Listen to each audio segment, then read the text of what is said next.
ஆண்டவராகிய இயேசு கிறிஸ்துவின் நாமத்தினாலே உங்களை அன்புடன் வாழ்த்துகிறேன்.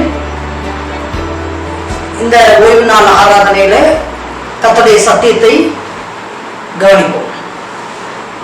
இன்னைக்கு நான் பேச விரும்புகிற காரியம் அர்த்தமுள்ள கிறிஸ்தவ வாழ்க்கை. அர்த்தமுள்ள கிறிஸ்தவ வாழ்க்கை. தேவன் மனிதனை சமுதாயத்துல தமது சாயலாகவே படைத்தார், வேலையும் கொடுத்தார், திருமணமும் பண்ணி வச்சார், தம்முடனான உறவையும் கொடுத்தார், பூமியின் மேல் அதிகாரமும் கொடுத்தார். ஒரு நல்ல உயர்ந்த ஸ்தானத்துல பூமியில வச்சார். பரலோகத்துல அவர் எப்படி வாழ்றாரோ அதே போல பூமியிலே வாழட்டும்னு ஆசீர்வதிச்சார். ஆனா என்னைக்கு ஆதாம் விழுந்து போனானோ அன்னைக்கே அந்த வாழ்க்கை போயிடுச்சு. அப்ப அவன் எந்த வாழ்க்கையை இழந்து போனானோ அதே வாழ்க்கையை, அதாவது எப்படின்னா பூமியிலே பரலோக வாழ்க்கையை அவன் திரும்பவும் அனுபவிக்கும்படி ஆண்டவராய் இயேசு கிறிஸ்துவை இந்த பூமிக்கு அனுப்பி பிதாவாகிய தேவன் மனிதனை பழைய நிலைமையிலிருந்து மீட்டுக் கொண்டார். விழுந்து போன நிலைமையிலிருந்து மீட்டுக் கொண்டார். அந்த இயேசுவை நம்ம இரட்சகராக ஏற்றுக்கொள்ளும் போது பூமியிலே பரலோக வாழ்வை நம்மாலே வாழ முடியும். ஏற்றுக்கொள்ளும் போது பூமியிலே பரலோக வாழ்வை நம்மால வாழ முடியும். ஆனால் அவரை ஏற்றுக்கொள்வதனால் மட்டும் நம்ம அர்த்தமுள்ள வாழ்க்கை வாழ முடியாது. ஏற்றுக்கொள்வதனால் வாழ்க்கையின் அர்த்தத்தை புரிஞ்சுக்கலாம், நாம ஏன் பிறந்தோம் அப்படிங்கிற அர்த்தத்தை புரிஞ்சுக்கலாம்.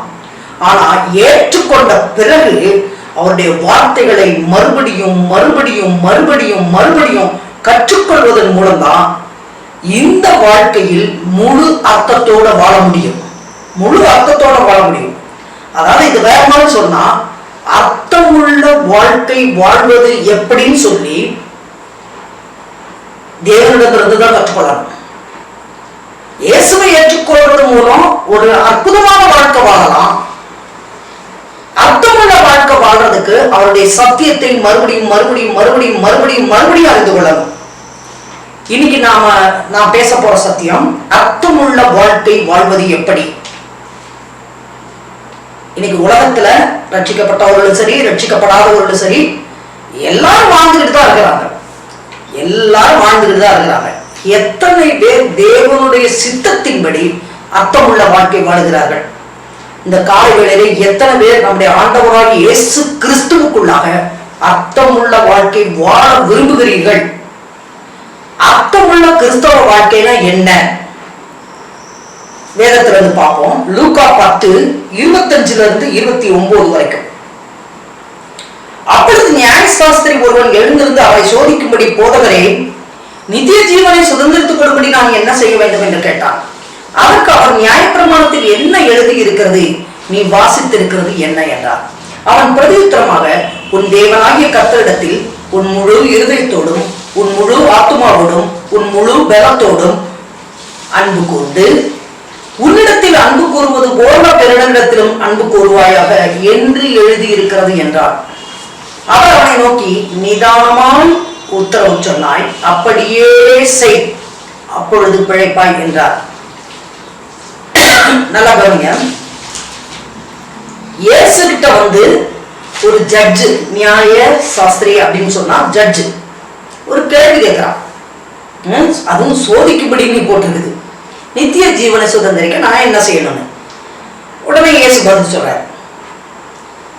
நேரடியா பதில் சொல்ல, நித்திய ஜீவனை சுதந்திரிக்க நீங்க செய்ய வேண்டியதாவது பாயிண்ட் நம்பர் 1, பாயிண்ட் நம்பர் 2 அப்படியெல்லாம் பேசல. என்ன எழுதி இருக்குன்னு கேட்கிறார். வேதத்துல என்ன எழுதி இருக்குன்னு கேட்கிறார். நியாயப்பிரமாணத்துல என்ன எழுதி இருக்குன்னு கேட்கிறார். நீ வாசித்தது என்னன்னு கேட்கிறார். என்ன எழுதி இருக்கு, நீ என்ன வாசித்தன்னு கேட்கிறார்.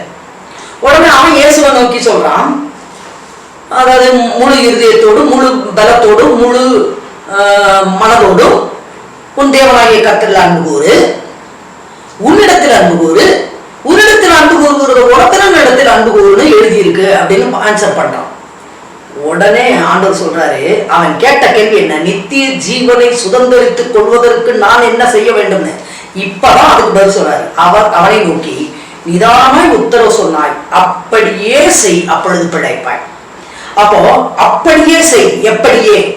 முதலாவது தேவனிடத்தில் அன்பு கூறு, இரண்டாவது உன்னிடத்தில் நீயே அன்பு கூறு, மூணாவது உன்னிடத்தில் அன்பு கூறுகிறது போல பிறனிடத்தில் அன்பு கூறு. முதல் ரெண்ட அநேகர் செய்கிறாங்க, அது வாழ்க்கை. மூணாவது வரும்போதுதான் அது அர்த்தமுள்ள வாழ்க்கை. மறுபடியும் சொல்றேன், முதல் ரெண்டு தேவனை நேசிக்கிறது, நம்மை நாமே நேசிப்பது. இது என்ன வாழ்க்கைனா? இது வாழ்க்கை, இது வாழ்க்கை. ஆனா உன்னை நேசிப்பது போல பிறனை நேசிங்கிறது அர்த்தமுள்ள வாழ்க்கை. மறுபடியும் சொல்றேன், நாம் அர்த்தமுள்ள வாழ்க்கை வாழும்படி அழைக்கப்பட்டவர்கள். இத ஒரு கதையாவே சொல்றாரு, 30 இருந்து 36 வரைக்கும். நீங்க வீட்டுல வாசிங்க, நான் சுருக்கமா சொல்லிடுறேன். ஒரு மனுஷன் எருசலேமில் இருந்து எரிகோக்கு போனான்னு போட்டு போகும்போது கல்லறையில் அகப்பட்டான். அகப்பட்ட உடனே கண்ணன் என்ன செய்வான்? அவங்ககிட்ட என்னென்ன இருக்குதோ அத்தனையும் பறிச்சுட்டு, பறிக்கும்போது அவன் போராடுவான். அதனால அடிச்சு, காயப்படுத்தி, துன்பப்படுத்தி, துன்புறுத்தி, வேதனைப்படுத்தி, கடைசியில ட்ரெஸ் எல்லாம் எடுத்துட்டு, அவன் என்னென்ன உடனே எடுத்துனா அத்தனையும் எடுத்துட்டு அவனை காயப்படுத்திட்டு குற்றுயிராக விட்டு போனான்னு போட்டு. அப்ப அந்த வழியா தற்செயலா ஒரு லேவியன் வர்றாரு, பார்க்கிறாரு, கண்டு பக்கமாய் விலகி போனான். அடுத்து ஒரு சமாரியன் வரான். முதல்ல சமாரியன் வராரு, அடுத்து லேவியன் வரார். ரெண்டு பேர், சமாரியன் இரண்டாவது. பிரயாணமாய் வருகையில் அவனை கண்டு பக்கமாய் விலகி போனான். மூணாவது ஒரு சமாரியன் வரார். இவர் என்ன பண்றாருன்னா, கிட்ட வரார். வந்து அவனுடைய காயங்களில் எண்ணெயும் திராட்சரசமும் வார்த்து காயங்களை கட்டி அவனை தன் சுய வாகனத்தின் மேல் ஏற்றி சத்திரத்துக்கு கொண்டு போய் அவனை பராமரித்தான். அவன் கூட அந்த நைட் ஸ்டே பண்ணிட்டான். மறுநாள் தான் புறப்படும் போது 2 பணத்தை எடுத்து சத்திரத்தான் கையில கொடுத்து, நீ இவனை பராமரிச்சுக்கோ, நான் போயிட்டு வர வரைக்கும் இதை செலவழிச்சுக்கோ, இதுக்கும் அதிகமா செலவழிச்ச, ஏதாவது செலவழிச்சேன்னா நான் திரும்பி வரும்போது உனக்கு தந்துடுறேன் அப்படின்னு சொல்லிட்டு அவனை சேஃபா விட்டுட்டு போயிட்டார். இப்ப இயேசு ஒரு கேள்வி கேட்கிறார் அந்த நியாய சாஸ்திரிட்ட. இப்படி இருக்க கள்ளன் கையில் அகப்பட்டவனுக்கு இந்த 3 பேரில் எவன் பிறனாய் இருந்தான், உனக்கு எப்படி தோன்றுகிறதுன்னு கேட்க. உடனே அவன் சொல்றான், அவனுக்கு இரக்கம் செய்தவனே என்றான். அப்பொழுது இயேசு அவனை நோக்கி, நீயும் போய் அந்தப்படியே செய் என்றார்.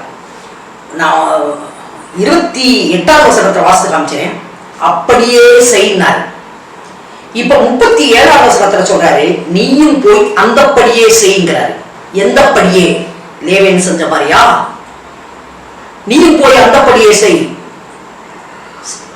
ஆசாரியன் செஞ்ச மாதிரியா?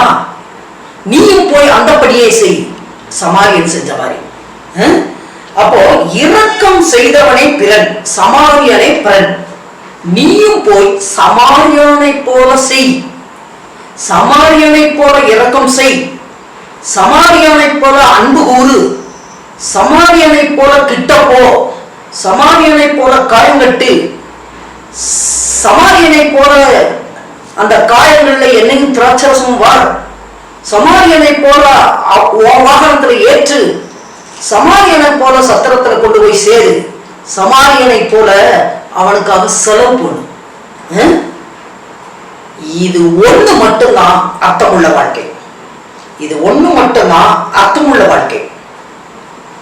அவர் நியாய சாஸ்திரிட்ட கேட்டாரு, இயேசு பதில் சொல்லிட்டார். இப்போ நம்ம கேள்வி கேட்க வேண்டியதும் இல்ல, கேள்விக்கு பதில் கிடைச்சிருச்சுன்னு திருப்தி ஆக வேண்டியதும் இல்லை. நல்லா கவனிங்க. இப்ப நம்ம கேள்வி கேட்க வேண்டியதில்லை, யார் ஆண்டவரே பிறன் அப்படின்னு கேட்க வேண்டியதில்லை. நான் என்ன செய்யணும்னு கேட்க வேண்டியதில்லை. நமக்கு ஏற்கனவே பதில் எழுதப்பட்டிருக்கு. நீயும் போய் அந்தப்படியே செய், நீயும் போய் அந்தப்படியே செய். அங்க 2 இடத்துல சொல்றாரு. 10:28 சொல்றாரு அப்படியே செய் அப்பொழுது பிழைப்பான்னு. 10:37 சொல்றாரு நீயும் போய் அந்தப்படியே செய் அப்படிங்கிறாரு. நல்லா கவனிங்க. அப்படியே செய், அந்தப்படியே செய். அந்த ஏ ரொம்ப முக்கியம், ரொம்ப ரொம்ப முக்கியம். இது ஒண்ணு மட்டும்தான் அர்த்தமுள்ள வாழ்க்கை. இது ஒண்ணு மட்டும்தான் அர்த்தமுள்ள வாழ்க்கை. இந்த சம்பவத்தை விளக்கமா பார்ப்போம். முதல்ல கல்லர் கையில அகப்பட்டவனை குறிச்சு பார்ப்போம். அவன் எருசலேமிலிருந்து இருந்து எரியோக்கு போனான். இது எப்படின்னா கடவுளை விட்டு தூரம் போறதுக்கு அடையாளம். மெய்யான தேவனை மறந்து விட்டுட்டு போறது. அப்படி போகும்போது கல்லன் கையில மாட்டுறது சுலபம். மாட்டிடும். பிசாசு, கல்லன்னா பிசாசான. இன்னைக்கு உலகம் முழுவதும் பொல்லாங்களுக்குள் கிடக்குதுன்னு போட்டுருக்கு. 1 போட்டிருக்கு, 19 போட்டிருக்கு. உலகம் முழுவதுமே இன்னைக்கு பொல்லாங்களுக்குள் கிடக்கிறது என்று அறிந்திருக்கிறோம் போட்டிருக்கு. அப்போ பொல்லாங்கன்னு சொன்னா பிசாசு, சாத்தான் கூட கிடக்குது. அப்ப அவனுக்கு என்ன செய்ய தெரியும்? அவன் ரட்சிப்பை உரிந்து விட்டுருவான். ஆவி ஆத்ம சரீரத்தை காயப்படுத்துவான். ரட்சிப்பின் வஸ்திரத்தை உரிவான். ஆவி ஆத்ம சரீரத்தை காயப்படுத்துவான். குற்றுயிராக்கிறான் மக்களை. குற்றுயிர்னு சொன்னா சாகவும் முடியல, வாழவும் முடியல. இன்னைக்கு அநேகர் இப்படித்தான் இருக்காங்க. சாகவும் முடியல, வாழவும் முடியல, சாவும் வரல, வாழ்வும் வரல. இப்படிப்பட்ட நிலையில தான் கோடி கோடி கோடி மக்கள் இருக்காங்க. காயம் எங்க? ஆவியில காயம், ஆத்துமால காயம், சரீரத்துல காயம். சரீரத்துல நல்ல வஸ்திரம் இல்ல, ரட்சிப்பின் வஸ்திரம் இல்ல. இப்படித்தான் மக்கள் இன்னைக்கு இருக்காங்க. இப்படி மாட்டிக்கிட்டான். இரண்டாவது வந்த ஆசாரியனையும் லேவியனையும் குறித்து பார்ப்போம். ஆசாரியனையும் லேவியனையும் இவங்க தற்செயலும் இந்த பக்கம் வர்றாங்க, அந்த இடத்துக்கு வர்றாங்க, அந்த பக்கமா வர்றாங்க, அந்த இடத்துக்கே வராங்க, அந்த ஸ்பாட்டுக்கே வராங்க. ஆனா அவனை பார்த்துட்டு பக்கமாய் விலகி போய்விட்டார்கள் போட்டுக்கு, கிட்ட வரலன்னு போட்டுக்கு. ஏன்னு சொன்னா தீட்டுன்னு தொட்டா தீட்டு. இப்ப அவங்க பக்தியா போய்கிட்டு இருக்கிறாங்க. அப்ப இந்த ஆளை போய் தொட்டோம்னா நேரம் போயிடும்,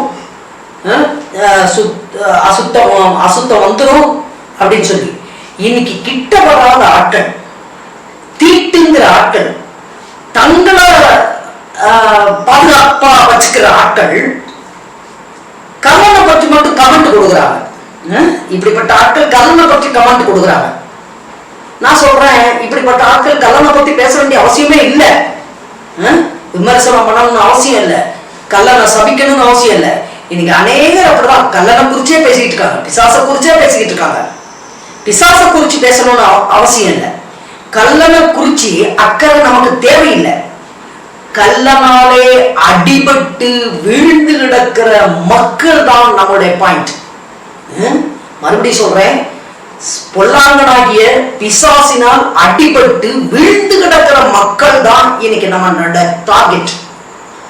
சிலர் கல்லனை பற்றி பேசிக்கிட்டே இருக்காங்க, பிசாசை பத்தி பேசிக்கிட்டே இருக்காங்க. சிலர் அடிபட்டு நொறுங்கி உடஞ்சி கீழே விழுந்து காயப்பட்டு கிடக்கிறவங்களையே பேசிக்கிட்டு இருக்காங்க. கமெண்ட், ஏன் இப்படி நடந்துச்சு, எதுக்காக இப்படி நடந்துச்சு, எப்படி இப்படி நடந்துச்சு, யாரால நடந்துச்சு, எங்க நடந்துச்சு, இப்படியே பேசி அப்படின்ட்டு மட்டும் போயிடுறாங்க. நான் சொல்றேன், கல்லனை பற்றி பேசணும்னு அவசியமே இல்லை, அடிபட்டு நொறுங்கி கிடக்கிறவங்களை பற்றி பேசணும்னு அவசியம் இல்லை.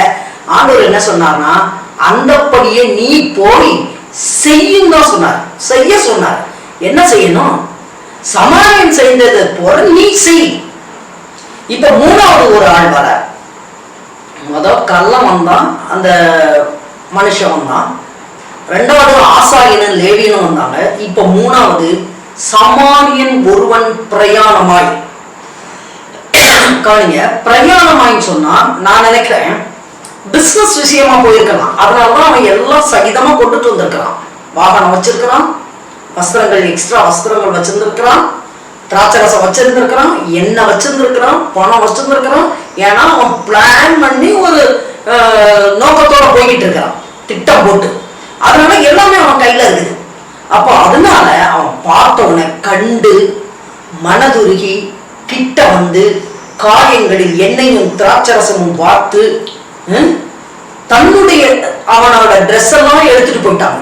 இவன் அவனோட ட்ரெஸ்ஸை போட்டு தன்னுடைய சுய வாகனமாகிய கழுதமல் அவனை ஏத்தி சத்திரத்துக்கு கொண்டு போய் நைட்டு அவன் கூட ஸ்டே பண்ணி செலவுக்கு மறுநாள் காலையில எழுந்திரிச்சு அவன் வியாபார விஷயமா போகும்போது சத்திரத்தான் கையில 2 பணத்தையும் கொடுத்து திரும்பி வருவேன், அது வரைக்கும் இவனை பராமரிச்சு பாதுகாது அப்படின்னு சொல்லி எக்ஸ்ட்ரா செலவழிச்சாலும் நான் திருப்பி வந்து கொடுத்துறேன்னு சொல்லி வாக்குத்தத்தமும் பண்ணிட்டு போயிட்டான். இன்றைக்கு இப்படித்தான் உலகம் முழுவதும் கொடூரமாய் பிசாசினால் கொடூரமாய் காயப்படுத்தப்பட்டு கிடக்கிறாங்க, காயப்பட்டு கிடக்கிறாங்க. இவங்களை எப்படி காப்பாற்றுறது, எப்படி அழிவின் குழிக்கு விளக்குறது, எப்படி நரக அக்கினியிலிருந்து இழுத்து விடுறது, எப்படி சத்திரத்துல கொண்டு போய் சேர்க்கிறது, எப்படி காயம் கட்டுறது, எப்படி எல்லாம் பணத்தை அவங்களுக்காக செலவு பண்றது, செலவு பண்ணி பராமரிக்கிறது, எப்படி எல்லாம் தியாகம் செஞ்சு அவங்கள தூக்கி விடுறது அப்படின்னு சொல்லி அந்த சமாரியன் செய்து காமிச்சிட்டார். அர்த்தமுள்ள கிறிஸ்தவ வாழ்க்கை இதுவே. மறுபடியும் சொல்றேன், அர்த்தமுள்ள கிறிஸ்தவ வாழ்க்கை இதுவே. இன்னைக்கு உலகத்துல எல்லாரும் வாழ்ந்துட்டு தான் இருக்கிறாங்க. ஆனா அர்த்தமுள்ள கிறிஸ்தவ வாழ்க்கை நாம் வாழும்படி அழைக்கப்பட்டவர்கள். இதுக்காக தான் நாம் அழைக்கப்பட்டிருக்கிறோம். நல்லா கவனிங்க. காயப்பட்ட மக்களின் மேல் ஆசாரியனுடைய பார்வை எப்படிப்பட்டது, காயப்பட்ட மக்களின் மேல் லேவியனோட பார்வை எப்படிப்பட்டது, காயப்பட்ட மக்களின் மேல் சமாரியனுடைய பார்வை எப்படிப்பட்டது. இந்த காலைகளில உங்களை பார்த்து கேட்கிறேன், காயப்பட்ட மக்களின் மேல் உங்கள் பார்வை எப்படிப்பட்டது, உங்கள் பார்வை எப்படிப்பட்டது, அடுத்து உங்க செயல் எப்படிப்பட்டது. ஒரே சீனை தான் 3 பேரும் பார்த்தாங்க. நல்லா கவனிங்க, ஒரே இன்சிடென்ட், ஒரே நிகழ்ச்சியை தான் 3 பேரும் பார்த்தாங்க. 3 பேரும் பார்த்தாங்க, பார்த்தது ஒரே நிகழ்ச்சி. ஆனா 3 பேரோட செய்தியும் வேற. ஆசாரியன் பார்த்துட்டு விலகி போனான், செயல்கள் வேற. லேவியன் பார்த்துட்டு விலகி போனான், சமாரியன் பார்த்துட்டு கிட்ட போனான். 3 பேரும் ஒரே நிகழ்ச்சியை பார்த்தார்கள், ஆனால் செயல்கள் வேற வேற. இந்த காலைகளில நாமும் எல்லாரும் ஒரே இன்சிடென்ட்டை தான் இந்த உலகத்துல பார்த்துட்டு இருக்கிறோம். காயப்பட்ட மக்களை எல்லாரும் பார்த்துட்டு இருக்கிறோம். ஆனா இந்த காலைகளில நம்மளை நாமே சோதிச்சு பார்ப்போம். உங்க செயல் எப்படிப்பட்டது, என் செயல் எப்படிப்பட்டது. நீங்க லேவியனை போல இருக்கீங்களா, ஆசாரியனை போல இருக்கிறீங்களா, சமாரியனை போல இருக்கிறீங்களா? பார்வை ஒன்றுதான், பார்த்தது ஒன்றுதான், செயல்கள் வேற வேற. 3ல ஒருத்தர் செயல் வேற. அப்போ எப்படி இது பார்த்ததுனால வரல, இருதயத்திலிருந்து வருது. வெறுமனே பார்த்ததுனால வரல, இருதயத்திலிருந்து வருது. இருதயத்தில் இருந்த அன்பு, இருதயத்தில் இருந்த இரக்கம், இருதயத்தில் இருந்த மனதுருக்கம் ஒரு செயலாக மாறியது. உடனே நீங்க சொல்லலாம், இப்படிப்பட்ட ஆட்களுக்கு உதவி செய்வதில் நமக்கு பின்னாடி ஏதாவது பிரச்சனை வந்துடாதா? ஏன் பாஸ்டமா உங்களுக்கு தெரியாதா, இப்படி எல்லாம் உதவி செஞ்சோம்னா பின்னாடி நமக்கு தான் பிரச்சனை, இது உங்களுக்கு தெரியாதா அப்படின்னு. பொதுவா நீங்க பார்த்துட்டீங்க, ரோட்ல ஆக்சிடென்ட் ஆகி கிடந்தா யாருமே பார்க்க மாட்டாங்க, அப்படியே கண்டுக்காம போயிடுவாங்க. ஏன்னு சொன்னா நம்ம போய் ஏதாவது செஞ்சோம்னு சொன்னா நாளைக்கு கோர்ட்டு கேஸ்ன்னு அலையணும் அப்படின்னு. பொதுவாக உலகத்துல இப்படிதான் இருக்காங்க, உதவி செஞ்சுட்டு கோர்ட்டு கேஸ்ன்னு அலையணும்ல, அதனால அதெல்லாம் கண்டுக்க கூடாது. பார்த்துட்டு மனசுக்கு கஷ்டமா இருந்தா ஜோம் பண்ணிட்டு போயிட வேண்டியதா அப்படின்னு கிறிஸ்தவங்க. மற்றவங்க பார்த்துட்டு அப்படின்ட்டு போயிடுவாங்க. ஆனா இது குறிச்சு ஒரு ஊழியர் சொன்னதை நான் கேட்டேன். நீங்கள் இப்படிப்பட்ட ஆட்களுக்கு உதவி செய்வதால் ஏதாவது சிக்கல் வந்துட்டா எனக்கு என்ன ஆகும் யோசிக்காதீங்க. இப்படிப்பட்ட ஆட்களுக்கு உதவி செய்தால் எனக்கு என்ன ஆகும், எனக்கு என்ன ஆகும் இப்படி யோசிக்காதீங்க. இப்படிப்பட்ட ஆட்களுக்கு உதவி செய்யாவிட்டால் அவங்களுக்கு என்ன ஆகும்னு யோசிங்க. லேவியனும் ஆசாரியனும் இப்படிப்பட்ட ஆளுக்கு உதவி செய்தால் நம்ம தீட்டுப்பட்டுருவோம் சொல்லி எனக்கு என்ன ஆகும் சொல்லி பார்த்துட்டு ஓடிட்டாங்க. சமாரியன் இப்படிப்பட்ட ஆளுக்கு நம்ம உதவி செய்யாவிட்டால் இவனுக்கு என்ன ஆகும், ஐயோ செத்து போவானே, ஐயோ நரகத்துக்கு போயிடுவானே அப்படின்னு சொல்லி யோசிங்க அப்படின்னு சொல்ற. இப்படிப்பட்ட மனிதருக்கு நாம் உதவி செய்யாவிட்டால் அவருடைய நிலைமை என்னவாகும் இப்படி யோசிங்க. அதைத்தான் இயேசு சொன்னாரு அவனை நோக்கி, நீயும் போய் அந்தப்படியே செய். நீ போய் அந்தப்படி செய்யும் போல, அந்தப்படின்னு சொன்னா லேவியனை போலவா ஆசாரியனை போலவா இல்ல, நீயும் போய் அந்தப்படியே செய், சமாரியனை போல செய், சமாரியனை போல செய். இது நமக்கு எழுதி கொடுக்கப்பட்ட கட்டளை, தேவ கட்டளை. இப்படி செய்வது, இப்படி செஞ்சு வாழ்வதுதான் அர்த்தமுள்ள கிறிஸ்தவ வாழ்க்கை. எனக்கு இதுதான் ஆசை, ஒரே ஒரு வாழ்க்கை, அது அர்த்தமுள்ள கிறிஸ்தவ வாழ்க்கையா வாழணும். சிலர் சொல்றதை கேட்டிருக்கேன், நீங்களும் கேட்டிருப்பீங்க. நேரமே இல்லை, என்ன சொல்லுவாங்க, நேரமே இல்லை.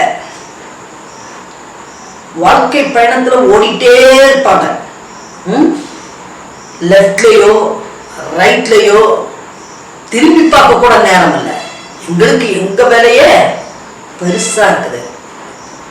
சிலரு திரும்பி பார்க்க முடியலம்பாங்க, சிலரு திரும்பி பார்க்க நேரம் அல்லம்பாங்க, சிலருக்கு திரும்பி பார்க்க மனதில்லை.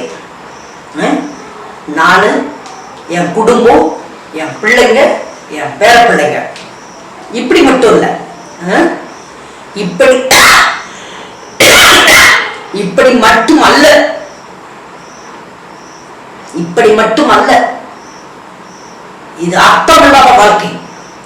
அதான் லூக்கா 14:26 சொல்றாரு, யாதொருவன் என்னிடத்தில் வந்து, நல்லா கவனிங்க, யாதொருவன் என்னிடத்தில் வந்து தன் தகப்பனையாவது தன் தாயையாவது மனைவியையாவது பிள்ளையையாவது சகோதரரையாவது சகோதரிகளையாவது தன் ஜீவனையும் வெறுக்காவிட்டால் எனக்கு சீசனாய் இருக்க மாட்டான் சொல்ற. எனக்கு சீசனாய் இருக்க மாட்டான். தன் ஜீவனை வெறுக்காவிட்டால் அப்படின்னா என்ன அர்த்தம்? இவன் காரியமா போய்கிட்டு இருக்கிறப்போ தன் காரியத்தை ஸ்டாப் பண்ணிட்டு இப்படிப்பட்ட ஆட்களை திருப்பி பார்க்கும்போது அவன் தான் உண்மையான சீசன். இப்படிப்பட்ட சூழ்நிலையை பார்க்கும்போது அந்த சூழ்நிலையில பாதிக்கப்பட்ட மனிதர்கள் பக்கமாய் பார்வையை திருப்புகிறவன் தான் உண்மையான சீசன். அதுதான் அன்னை தெரசா சொல்லுவாங்க, உங்களுக்கு தெரியும், உங்களுக்கு வலிக்கும் வரை, இந்த கை வலிக்கும் வரை வாரி வழங்குங்கள் அப்படின்னு சொல்லி 1:7 தேவ பக்தியோட சகோதர சிநேகத்தையும் சகோதர சிநேகத்தோட அன்பையும் கூட்டி வழங்குங்கள். நல்லா கவனிங்க, இதுக்கு முன்னாடி நிறைய இருக்கு. அதிக ஜாக்கிரதை உள்ளவர்களாய் விசுவாசத்தோட தைரியத்தையும் தைரியத்தோட ஞானத்தையும் ஞானத்தோட இச்சையடக்கம் அடக்கத்தோட பொறுமையோட தேவபக்தி தேவபக்தியோட சகோதர சிநேகத்தையும் சகோதர சிநேகத்தோட அன்பையும் கூட்டி வழங்குங்கள் போட்டு. நல்லா கவனிங்க, தேவ பக்தியோட அன்பை கூட்டி வழங்குங்கள் அப்படின்னா என்ன அர்த்தம்? தேவ பக்தி மட்டும் வேற, அன்பை கூட்டி வழங்குவது வேற. தேவ பக்தி, அன்பில்லாத தேவ பக்தி வேற. சகோதர சிநேகத்தையும் சகோதர சிநேகத்தோட அன்பையும் கூட்டி வழங்குங்கள். நான் சொல்றேன், வெறும் பக்தி ஒரு பிரயோஜனம் இல்ல.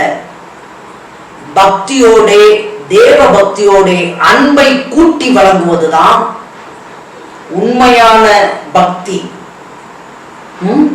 இன்னைக்கு ஆசாரியனும் லேவியனும் வெறும் பக்தி. சமாரியன் அன்பை கூட்டி வழங்குகிறான். இது தேவ பக்தி. கவனிங்க, ஓடிக்கிட்டே இருக்காதுங்க. வாழ்க்கையில ஓடிக்கிட்டே இருக்கக்கூடாது. ஓடிக்கிட்டே இருந்தாலும் வடக்க திரும்பி பாருங்க, தெற்க திரும்பி பாருங்க, மேற்க திரும்பி பாருங்க, கிழக்க திரும்பி பாருங்க. எதுக்கு பாஸ்டமா? இடம் வாங்கி போறதுக்கா?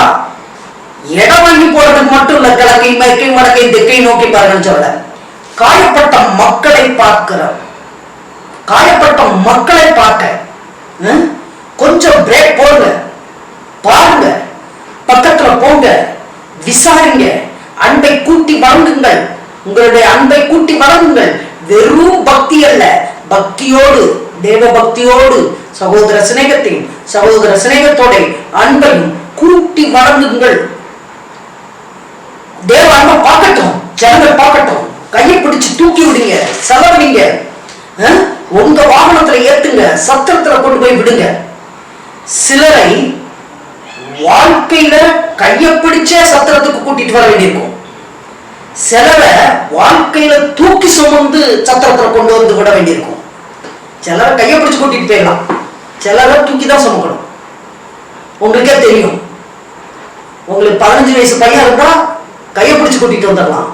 அதே நேரத்துல 3 வயசு குழந்தை இருந்தா தூக்கிட்டு வரணும்.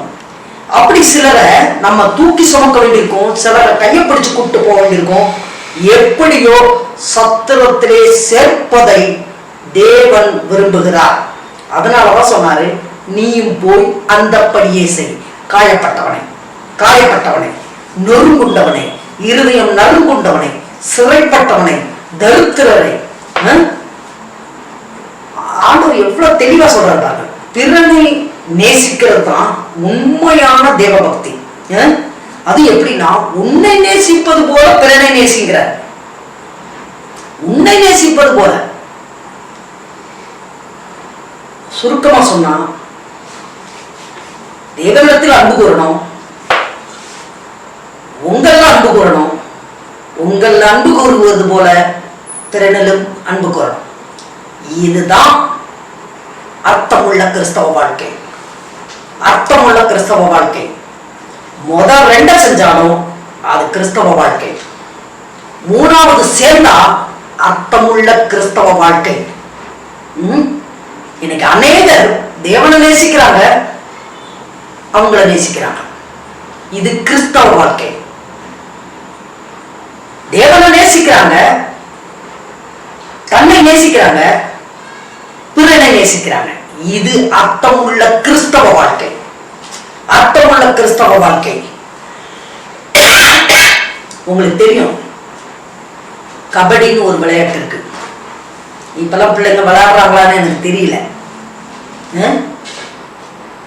அந்த சைடுல இருக்கிற ஆட்களை இந்த சைடுல இழுக்கிறது தான் விளையாட்டே.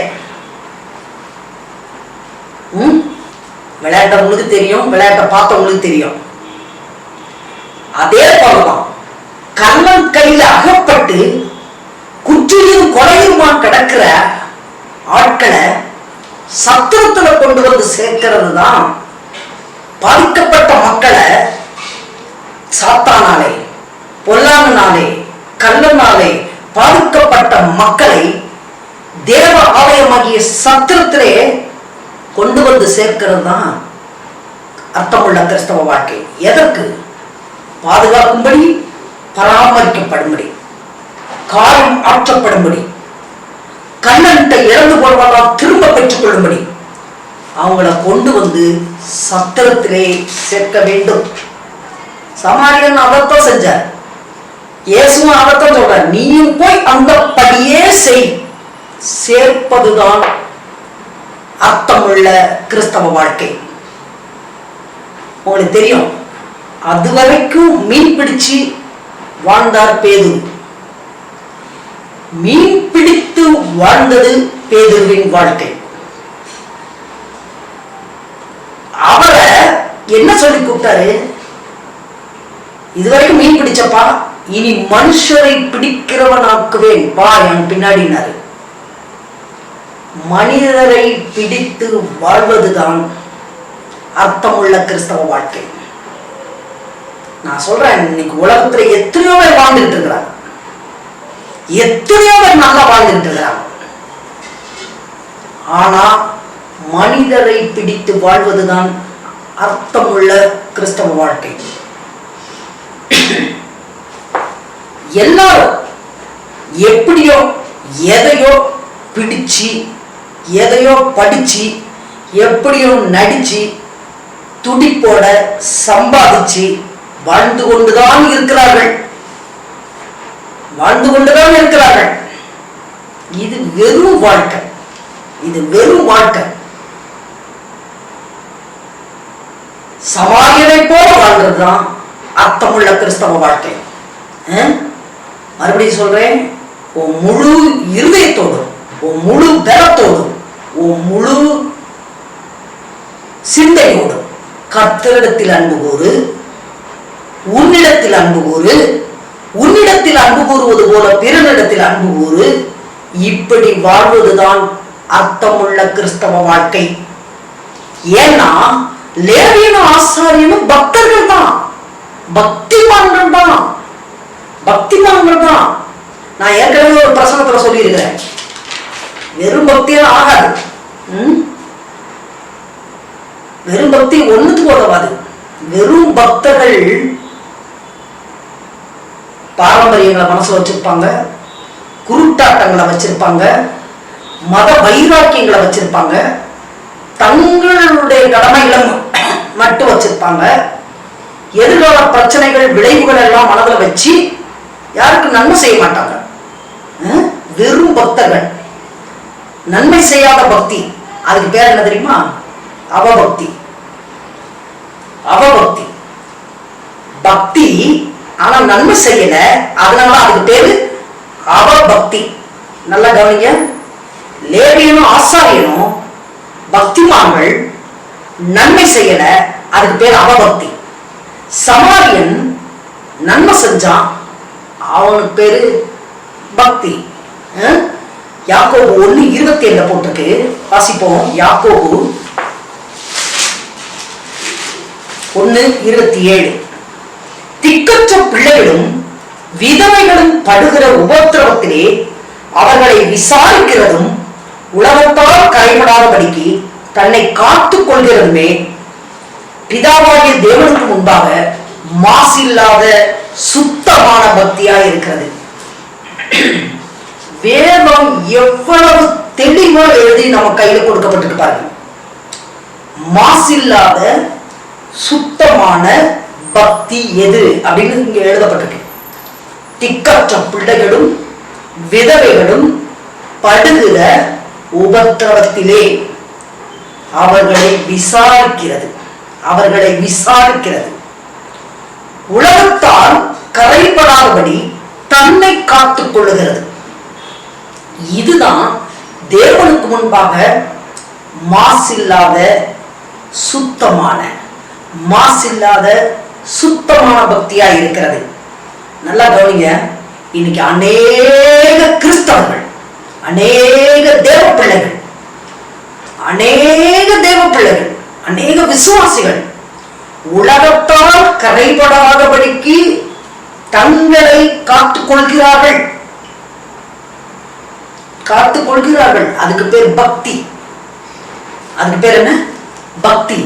ஆனா அதே சமயத்துல திக்கற்ற பிள்ளைகளும் விதவைகளும் படுகிற உபத்திரவத்திலே அவர்களை விசாரிக்கிறது, அவர்களை விசாரிக்கிறதும். தன்னை காத்துக்கொண்டா மட்டும் போதாது, அவர்களை விசாரிக்கிறதும் தேவனுக்கு முன்பாக மாசில்லாத சுத்தமான தேவ பக்தி.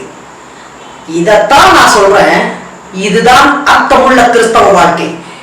உலகத்தால கரைபடாதபடிக்கு என்னை நானே பாதுகாத்துக் கொள்கிறது பக்தி. பக்தி. அதே சமயத்துல உலகத்திலே கஷ்டப்படுகிற மக்களை விசாரிக்கிறது உண்மையான மாசில்லாத தேவபக்தி, சுத்தமான தேவபக்தி, அர்த்தமுள்ள வாழ்க்கை. நல்லா புரியுற மாதிரி சொன்னா, நான் பரிசுத்தமா வாழ்றது ஒரு வாழ்க்கை. ஆனா அதே சமயத்துல நன்மை செய்து நான் பரிசுத்தமா வாழ்றது மாசில்லாத சுத்தமான தேவபக்தி, அர்த்தமுள்ள வாழ்க்கை, அர்த்தமுள்ள கிறிஸ்தவ வாழ்க்கை. இப்போ விசாரிக்கிறதும் காத்துக்கொள்கிறதுமே மாசில்லாத சுத்தமான பக்தி. சமாரியனை போல நன்மை செய்வது, சமாரியனை போல விசாரிப்பது மாசில்லாத உண்மையான சுத்தமான தேவபக்தி. இன்னைக்கு அநேக கர்த்தரை தேடுறாங்க, ஆனா நன்மை செய்யாத வாழ்க்கை, யாரையும் திரும்பி பார்க்காத வாழ்க்கை, இது அர்த்தமில்லாத வாழ்க்கை. கர்த்தரை தேடி நன்மை செய்வதை தேடி நன்மை செய்து வாழ்வதுதான் அர்த்தமுள்ள கிறிஸ்தவ வாழ்க்கை. உங்களுக்கு தெரியும், இயேசு ஒரு சமாரிய ஸ்திரீட்ட பேசி ரட்சிப்புக்குள்ள நடத்துறார், பாரம்பரியங்களை உடைக்கிறார். இவர் யூதன், அவர் சமாரியா, பேச மாட்டாங்க அந்த காலத்துல. அந்த பாரம்பரியங்களை, அந்த குருட்டாட்டங்களை உடைக்கிறார் இயேசு. அதே மாதிரிதான் சகேயு ஆயக்காரன், அவனை ஜனங்கள்லாம் பாவின்னு ஒரு முத்திரை குத்தி வச்சிருந்தாங்க. அந்த பாவி வீட்டுக்கு போறாரு, பாவி எண்ணப்பட்டவனுடைய வீட்டுக்கு போய் ரட்சிப்புக்குள்ள நடத்துறார். எவ்வளவு நல்ல தேவன் பாருங்க இயேசு, எவ்வளவு நல்ல தேவன். நாம இப்படித்தான் வாழணும், இதுதான் அர்த்தமுள்ள வாழ்க்கை. ஒரு பாவியான சபைக்கு ரட்சிப்பை கூறுகிற மக்களாய் நாம் வாழ வேண்டும். ஒரு விபச்சாரம் பண்ற ஒரு பெண்ணை ரட்சிப்புக்குள்ள நடத்துகிற அற்புதமான ஒரு வாழ்க்கையை நாம் வாழும்படி அழைக்கப்பட்டவர்கள். உங்களுக்கு தெரியும், கிரிக்கெட், இன்னைக்கு கிரிக்கெட்னா எல்லாருக்குமே தெரியும், விளையாடுறாங்க. மொத்தம் 11 பேர் விளையாடுறாங்க. அதே மாதிரி இந்த 400 மீட்டர் ஓட்ட பந்தயம், அதுல ஒரு 20 பேர் ஓடுறாங்க. இங்க விளையாடுறது, ஓடுறது எல்லாம் லிமிட்டட் பர்சன். கிரிக்கெட்ல 11 பேர் தான் விளையாடுறாங்க. ஆனா பாக்குறவங்க 11 லட்சத்துக்கும் மேல பாக்குறாங்க. உண்மையா இல்லையா? 11, அதுவும் ஒவ்வொரு டிக்கெட்டு எவ்வளவோ ஆயிரங்கள், பல்லாயிரக்கணக்கான ரூபாய் கொடுத்து டிக்கெட்டை வாங்கிட்டு போய் உட்கார்ந்து பாக்குறாங்க. பார்வையாளர்கள் பல ஆயிரம் மடங்கு, பல லட்சம் மடங்கு. விளையாடுறது வெறும் 11 பேர், வெறும் 30 பேர் 20 பேர் ஓடுறாங்க. ஆனா கிறிஸ்தவ வாழ்க்கையில யாருமே பார்வையாளர்களாக இருக்கக்கூடாது. அவங்க ஓடுறத பார்த்துட்டு, அவங்க விளையாடுறத பார்த்துட்டு, அவங்க ஊழியம் செய்யறத பார்த்துட்டு, அவங்க ஜெபிக்கிறத பார்த்துக்கிட்டு, அவங்க நல்லா கர்த்தரை தேடுறத பார்த்துட்டு, அவங்க அநேகருக்கு நன்மை செய்யறத பார்த்துட்டு பார்வையாளர்களாக இருக்கும்படி நாம் அழைக்கப்பட்டவர்கள் அல்ல. பார்வையாளர்களுக்கு டிக்கெட்டே கிடையாதுங்க, டிக்கெட்டே கிடையாது.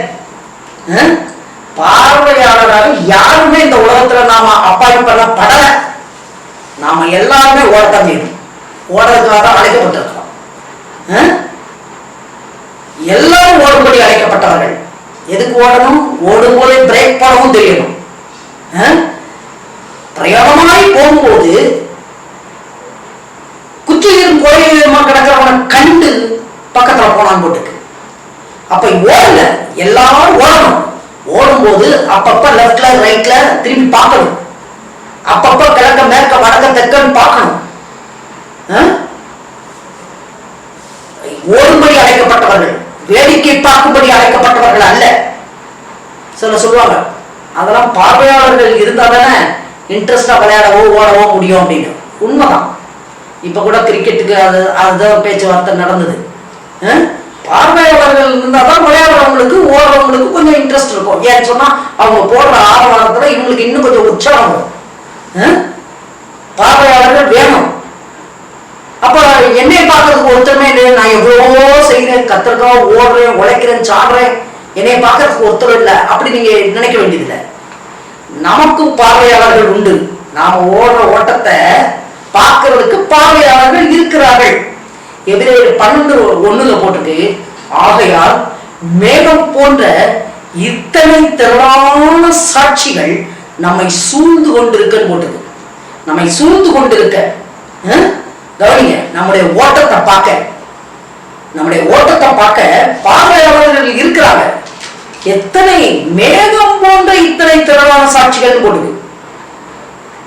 ஆபிரகாம் பார்த்துட்டு இருக்காரு, ஈசாக்கு பார்த்துட்டு இருக்காரு, யாக்கோபு பார்த்துட்டு இருக்காரு, யோசேப்பு பார்த்துட்டு இருக்காரு, யோபு பார்த்துட்டு இருக்காரு, சாலமோன் பார்த்துட்டு இருக்காரு, தாவீது பார்த்துட்டு இருக்காரு, எல்லாம் அங்கிருந்து பார்த்துட்டு இருக்காங்க. பார்த்து கொண்டே இருக்கிறார்கள். நாம் ஓடிக்கொண்டே இருக்க வேண்டும். ஆனால் மறுபடியும் சொல்றேன், லேவியனை போல சமாரியானை போல போகும்போது ஓடும்போது காயப்பட்ட மக்களை பார்த்து திரும்பிட்டு போக கூடாது. East west north south left ரைட்னு திரும்பி பாருங்கள். காயப்பட்டு கிடக்கிற மக்களை திரும்பி பாருங்கள். ஏன்னா 1 யோவான் 4:20 சொல்லுது, தேவனிடத்தில் அன்பு கூறுகிறேன் என்று ஒருவன் சொல்லியும் இந்த மாதிரி காயப்பட்ட சகோதரனை பகைத்தால் அவன் பொய்யன். தான் கண்ட சகோதரனிடத்தில் அன்பு கூறாமல் இருக்கிறவன் தான் காணாத தேவனிடத்தில் எப்படி அன்பு கூறுவான்? கண்ட சகோதரனிடத்தில் அன்பு கூறாதவன், காயப்பட்டு கிடக்கிற சகோதரனை பார்த்து அன்பு கூறாதவன் தான் காணாத தேவனிடத்தில் எப்படி அன்பு கூறுவான் போடுது. எப்படி அன்பு கூறுவான்? பார்த்துக்கிட்டு இருக்கான், அன்பு கூற முடியல. வீட்டுல செடி வளர்க்கிறவங்களுக்கு தெரியும். நம்ம வீட்டு தொட்டியில, பூந்தொட்டியில தண்ணி இல்லாம செடி காஞ்சு போச்சுன்னு வைங்க, மனசு பதறுது. ஐயோ 2 நாள் செடிக்கு தண்ணி ஊத்தல, ஐயோ 2 நாள் செடிக்கு தண்ணி ஊத்தல, ஐயோ அது காஞ்சி போயிருச்சே அப்படின்னு சொல்லி பதறுது மனசு. ஆனா மனித உயிர்களை பார்த்து மனசு பதற மாட்டேங்குது. காயப்பட்டவர்களை பார்த்து மனசு பதற மாட்டேங்குது. இருதயம் நொறுங்குண்டவர்களை பார்த்து மனசு பதற மாட்டேங்குது. பாவங்கிற சிறைக்குள்ள கிடக்கிற மக்களை பார்த்து மனசு பதற மாட்டேங்குது.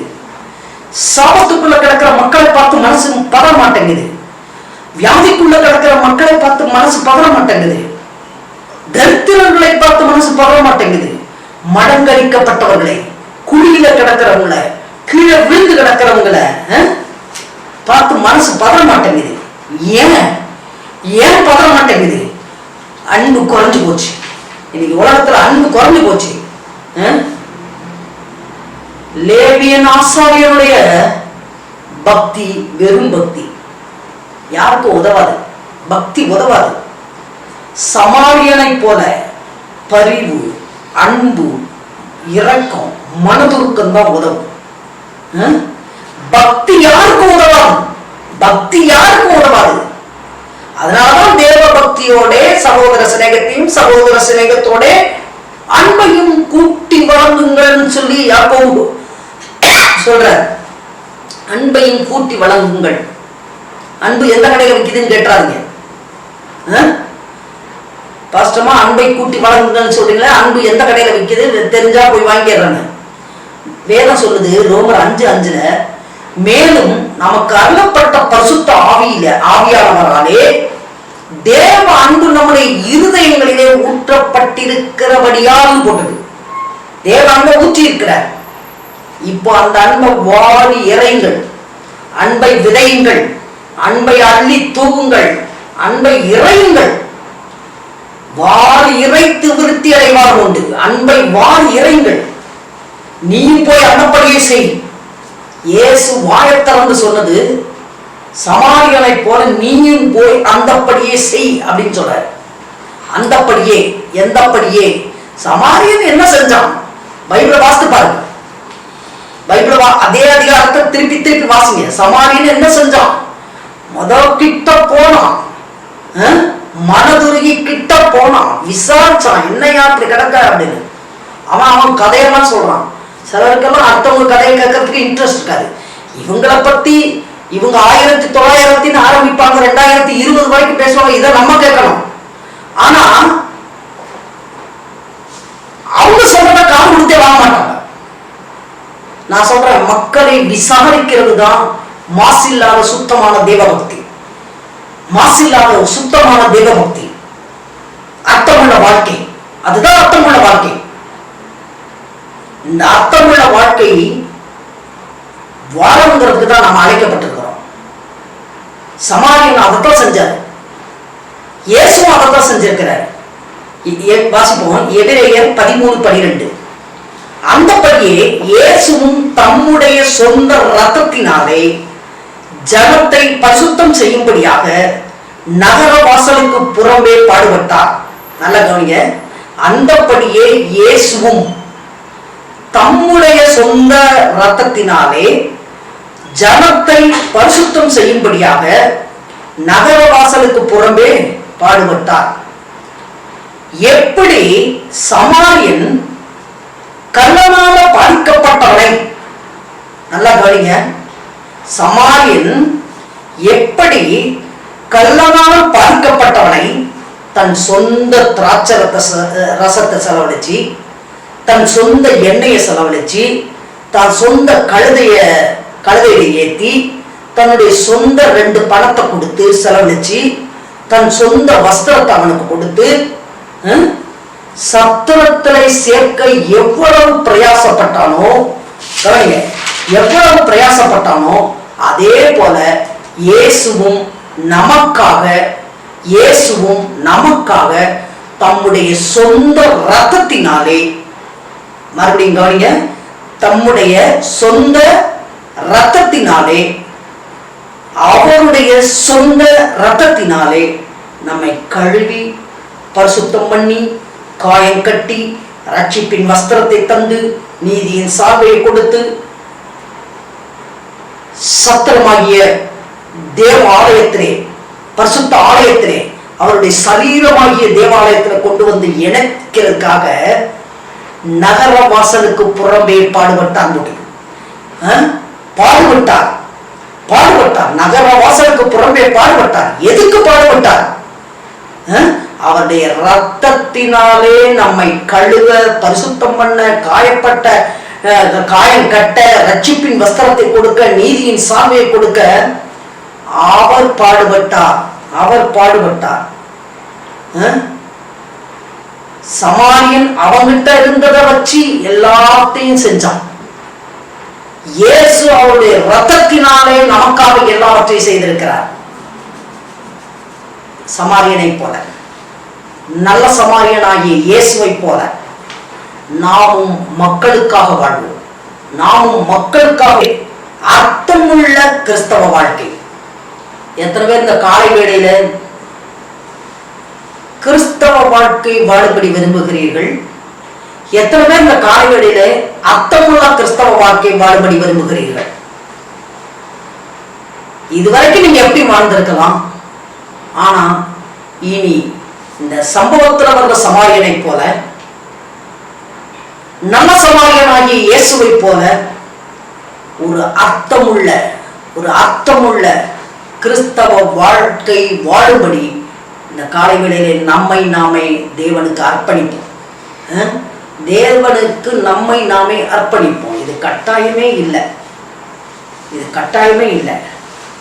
அவர் நம்மேல் வைத்த இரக்கத்தினாலே, அவர் நமக்கு காட்டுகிற கிருபையினாலே, அவர் நம்மேல் வைத்த அன்பினாலே நாமா மனப்பூர்வமா, ஆண்டவரே ஒரே ஒரு வாழ்க்கை, அது நான் அர்த்தத்தோட வாழணும்னு விரும்புறேன்.